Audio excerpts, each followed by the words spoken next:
باب نبوت بند ہو گیا ہے، پس خدا بر ما شریعت ختم کر، بر رسول ما رسالت ختم کر۔ ما کان محمد ابا احد من رجالکم ولکن رسول اللہ و خاتم النبیین، واضح غیر مبہم اور حتمی اعلان۔ لیکن اس کے باوجود بھی ایک شخص نے کہا کہ میں نبی ہوں، لوگوں نے اسے بھی مان لیا۔ نبی کا آنا ممکن نہیں ہے، لیکن پھر بھی اگر کسی نے ادعا کیا تو لوگوں نے اس کو تسلیم کر لیا۔ اور ولی کا آنا تو ممکن ہے، تو اب کوئی شخص ادعائے ولایت کرتا ہے تو اس کو اگر لوگ مان لیں تو اس پر کیا تعجب ہے۔ تو یہ بات طے شدہ ہے کہ جس چیز کی ڈیمانڈ ہوتی ہے مارکیٹ میں 2 نمبر اسی کا آتا ہے۔ تو اولیاء اللہ یہ اللہ نے عزت کے نشان بنائے ہیں، تو اس لیے بہت سارے لوگ جھوٹے مدعی ہوں گے کہ ہم ولی ہیں۔ ولی کی جو حقیقی علامتیں ہیں وہ تقویٰ ہے، ایمان کی وہ اعلیٰ ترین منزل ہے جو اس کو نصیب ہوتی ہے، جو باقی لوگوں کا وہ مقسوم نہیں ہے۔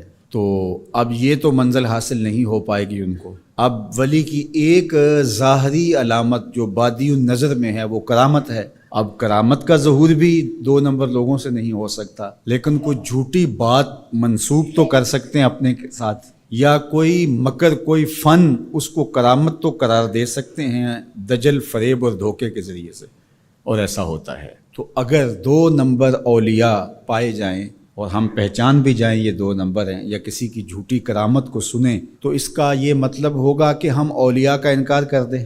جھوٹے مدعیان نبوت کو ہم پائیں، ان کا انکار کریں، تو کیا اس کا یہ مطلب ہوگا کہ 1 لاکھ کئی ہزار نبیوں کا بھی انکار کر دیں؟ کوئی جھوٹا مدعی نبوت جھوٹے معجزات پھیلا دے اپنے، ان جھوٹے معجزات کا ہم انکار کریں، تو کیا اس بہانے ہم سچے نبیوں کے معجزات کا بھی انکار کر دیں؟ یہ تو دانش مندی ہی نہیں ہے۔ اس طرح 2 نمبر لوگوں کے گڑھے ہوئے کلام کو، گڑی ہوئی باتوں کو، ان کے دجل و فریب کو، ان کی تلبیسات کو، ان کی دسیسہ کاریوں کو، ان کے مکر کو، ان کے متبعین کی گڑی ہوئی چیزوں کو، ان کے حفوات کو ہم کیا کرامت قرار دے دیں؟ ہم کہتے ہیں نہیں، بالکل نہیں ہے۔ تو کیا اس کا یہ مطلب ہے، اس کا یہ مفہوم ہے کہ جو اللہ کے ولی ہیں ان کے حقیقی کرامات کا انکار کر دیا جائے؟ جب علم سطحی ہوگا تو ایسا ہوگا۔ 2 نمبر لوگوں کی حفوات کو آپ ضرور اس کی تردید کریں۔ بزرگوں کی کتابوں کے اندر بعد میں آنے والوں نے کچھ چیزیں مندرج کر دیں۔ جب اللہ کے رسول سے لوگوں نے حدیثیں منسوب کر دیں تو کسی بزرگ کے ساتھ کرامت کیوں نہیں منسوب کی جائے گی؟ یہ ہو سکتا ہے، اس کو آپ الگ کیجئے، فن کے اعتبار سے الگ کیجئے، جس طرح محدثین نے کیا، انہوں نے چھانٹی کی، موضوع اور صحیح کو الگ الگ کیا۔ یہ تو نہیں ہے کہ ایک موضوع حدیث آ گئی تو پورے ذخیرہ حدیث کا انکار کر دیا، ایسا تو نہیں کیا۔ بہر کے راہ گلی میں راہ مسوس، اگر کمبل میں پسو پڑ جائیں تو کمبل جلانا چاہیے یا جھاڑ کے پسو نکالنے چاہیے؟ دانش مندی تو یہی ہے کہ اس کمبل سے پسوؤں کو نکال کر کے اس کمبل کو صاف کیا جائے، نہ یہ ہے کہ کمبل ہی جلا دیا جائے۔ لوگوں نے دین ہی جلا دیا۔ اور میں آپ کو ایک کہانی قرآن سے سناؤں۔ واقعہ اس طرح ہوا کہ حضرت سلیمان علیہ السلام کو آ کے ہدہد نے بتایا کہ ملک سبا میں ایک خاتون ہے جو لوگوں پر حکمرانی کر رہی ہے، اور اس کے پاس بہت بڑا تخت ہے۔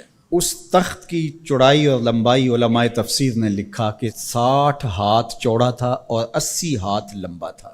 حضرت سلیمان علیہ السلام نے اس کو خط لکھا ملکہ بلقیس کو کہ تم میرے پاس حاضر ہو جاؤ، ورنہ جو ہے وہ میرے ساتھ جنگ کرنے کے لیے تیار ہو جائے۔ اس نے تحفے اور انعام و اکرام لے کر کے حاضر ہونے کا فیصلہ کیا۔ جب وہ بہت قریب آ گئی تو آپ کی مجلس لگی تھی حضرت سلیمان کی، تو آپ نے اپنے لوگوں کو کہا کہ وہ جس تخت پہ ناز کرتی ہے تو کوئی ہے اس کے آنے سے پہلے لے آئے،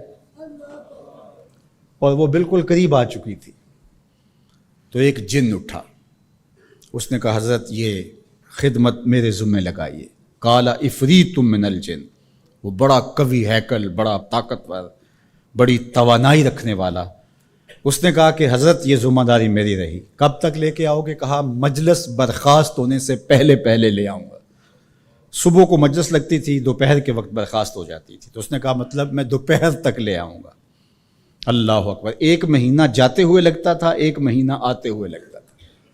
ڈبیا بھی ہو اور جیب میں ڈال کے لے آنی ہو پھر بھی 2 ماہ چاہیے، اور وہاں پہروں کے اندر مکفل تھا، بڑی بات تھی نا، لیکن حضرت سلیمان نے کہا نہیں مجھے اس سے بھی پہلے چاہیے۔ تو پھر کیا ہوا؟ قال الذی عندہ علم من الکتاب، پھر وہ اٹھا جس کے سینے میں زبور کا علم تھا، جو کتاب کو جاننے والا تھا، وہ بولا انا آتی کا بہی قبل ان یرتد الیک طرفک، حضرت آپ آنکھ بعد میں جھپکیں گے، تخت پہلے پڑا ہوگا۔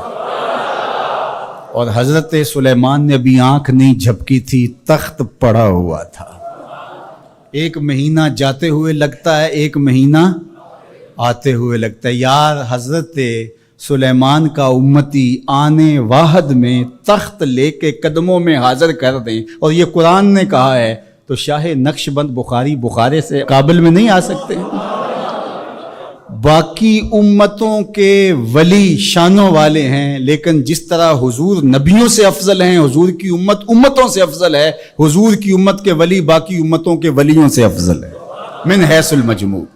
حضرت سلیمان کے غلام کی شان ہے کہ آنے واحد میں یہ کرشمہ کر دکھاتے ہیں، اور مقتدی بن کے حضرت سلیمان مسجد اقصی میں جس نبی کے پیچھے کھڑے ہیں، اس امام کی شان کا عالم کیا ہوگا؟